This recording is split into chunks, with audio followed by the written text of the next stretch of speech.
Umpostoli Msimango uyena ozoza ngaphambili bazalwane ezosenzela inkonzo ethile emnandi ke nokho bathandekayo.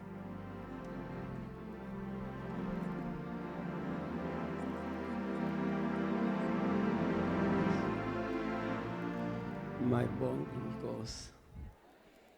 Ninjani? Inkosi yesizwe, ubukhosi bonke obukhona uNdlunkulu abantwana bonke inkosi. Meya hloniphekile. Abafundisi bonke abakhona.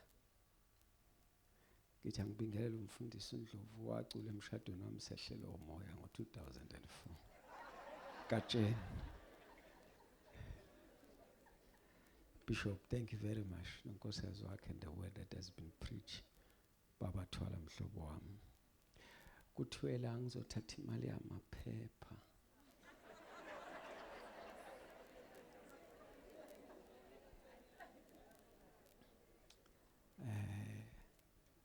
Manje ngizocela ukuthi nginganitshela ivesi ngiyithathe nje imali. Ngoba wonke umuntu ozela wezazi ukuthi silethe umkhuleko nemali. Nasezulwini futhi ke bathanda lokho. Ungawulethi umkhuleko kodwa ushiye imali. Ungalethi imali kodwa ushiye umkhuleko. Obuza Cornelius. Acts chapter 10. Cornelius, umkhuleko wakho nemnikelo wakho ukhuphukile.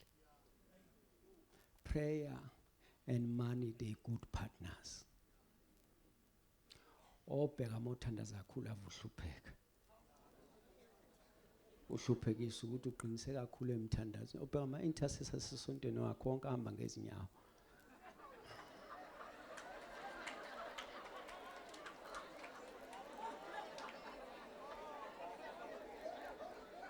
Imani.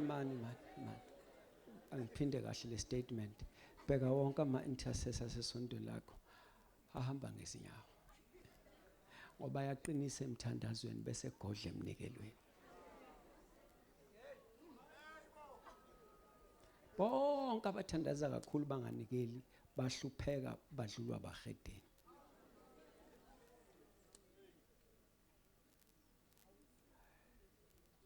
Bese nje ngishaya statement mhlambe ke sohlukumezeka sonke kodwa una choice ngizobe sengisikhulumile.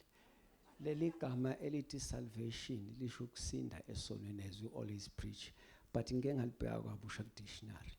Lithi ukusinda esonweni naku consequence of sin. So ungasinde esonweni kodwa umbandela wesono uqhubeke nawo. Umbandela number 1 according to the book of Genesis is poverty.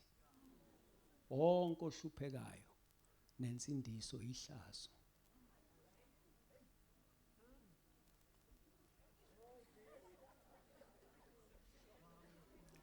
Angiphinde ngisho kabusha. Ungakujabuleli ukuthi usosindile esonweni kodwa usindanga ehluphekeni. Ngoba uyihlazo. Angiphinde ukugcina.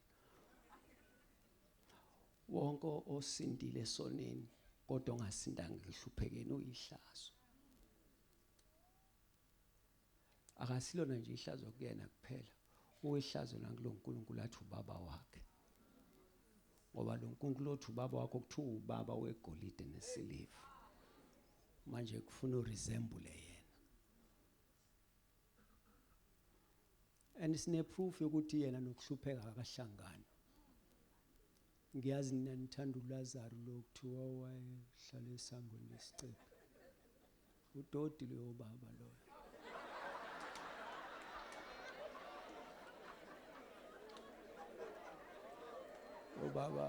Lo baba is not a good example. Lo baba is not a good example yamakholwa. Nintukuso uyena njengoba nihlupheka. Uhlezi esangweni lesicebe kodwa uyahlupheka esangweni lesicebe. The righteous is in the gate of the righteous. The righteous is in the gate of the wicked. The Bible lit the rich of the wicked. The wealth of the wicked is stored for the righteous. It was a strategic position for him to be rich. akayanga ngephutha kuleli sango wayela ukuceba buka ubudomo bakhe ufuna imvuthuluka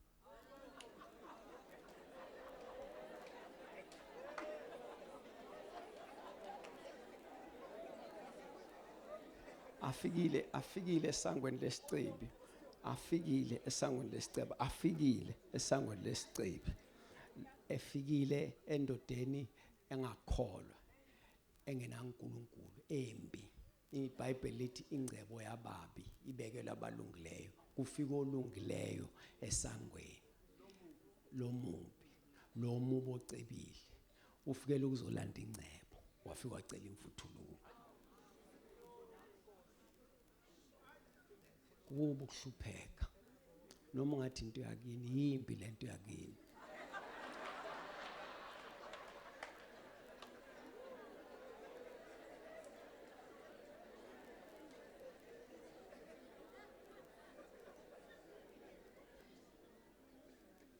kuwesi futhi ukuhlupheka noJesu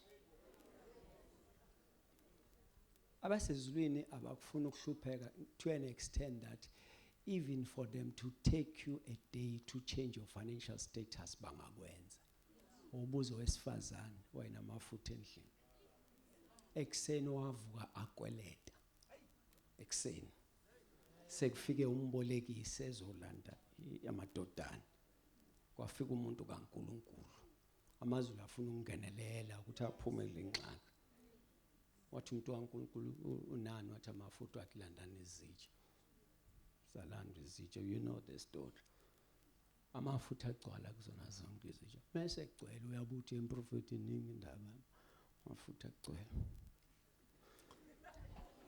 angazi noma siyaqephela ni bishop akathi walethe amafutha awafani khona lo wathi waqala ngami balahleka babili phela basifazana banamafutha lapha khona wathi mafutha khona wathi qala ngami aqasha ukuthi la akudingi iqalwe ngayo kunenkinga la siqale silungise inkinga right akuwona wonke amafutha okuthatha weba prophet amanye azolungisa le ekhaya uthi amafutha asegcwele uthi yenza nje wathengisa alekasho nje la ngalisaqhubeka ama-hour wawathengisa wabuya wathi hayi no nansi imali siyabuka imali mayibuka imali uthi umprofeti kule mali yenza nje khokha isikweletu sakhokheka lesikweletu was equivalent to the enslavement of the two sons is nullify in a second yabalwa imali nje tafini ngathi uthi baba wafe ekoleta malini washo yabalwa yaphelela wathi usungahamba yahamba indoda kwathiwa kuyabheka imali iseningi wathi umprofeti philani la kusho balungisa yonke into eyonakele lekhaya kwangena igrosa kwashintsha ifurniture yonke into kwabheka imali iseningi kwathi invest here ngelanga elilodwa umama kwaba i-debt cancellation sasulu isikweletu same day waphila same day she became an investor. This is how God is serious about you with finances. Jozuluku ukukhala Jesu lalela funda ukunikela izolunga into yakho. Kuya angithi umbonile Deuteronomy 26 kuthiwa mawuyiletha imali yakho ungavala umlomo. Kuthiwa mawuyiletha hosho.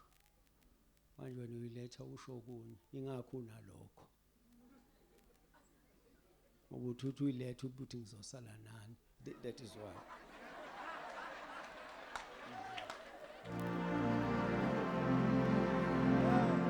So phela ukhulume kabi uyiphethe. Jo lalela akekho umuntu wakwabeka u10 rand esitolo wathi sinkwa wabuya nerama. Make nje wabeka u10 rand wathi sinkwa kuze sinkwa ngeke kuze enye into. Ngoba imali yakhulunyelwa abantu basekhaya. Sicela ukuthi kuze labo 1000 rand esasikhulume ngabo webefundisa ubaba uthwala uyena waqala ke ubaba umbuyazi usahambile kodwa ke uthe sengiyoqhubeka lapho socela senze kanje we ashe lodwa uze la one usher come running. Sicela befundisi uma ungaphathanga ku-1000 ayikho inkinga uJesu ukubhekile. Sicela ukuthi uze nalokho kona siqale ngabefundisi baqale bashaya imali ene. Phatha mntangami ungasabi uphatha imali. Sikwela namhlanje izokuthanda imali. Nawe ungabusayisaba isikhonzi sakho imali. Ngicela senza nje iculo sizocula mase ngihleli phansi azilonge ngisamila alikho. Ngicela befundisi bonke beze nemali yamaphepha. Sasivumelene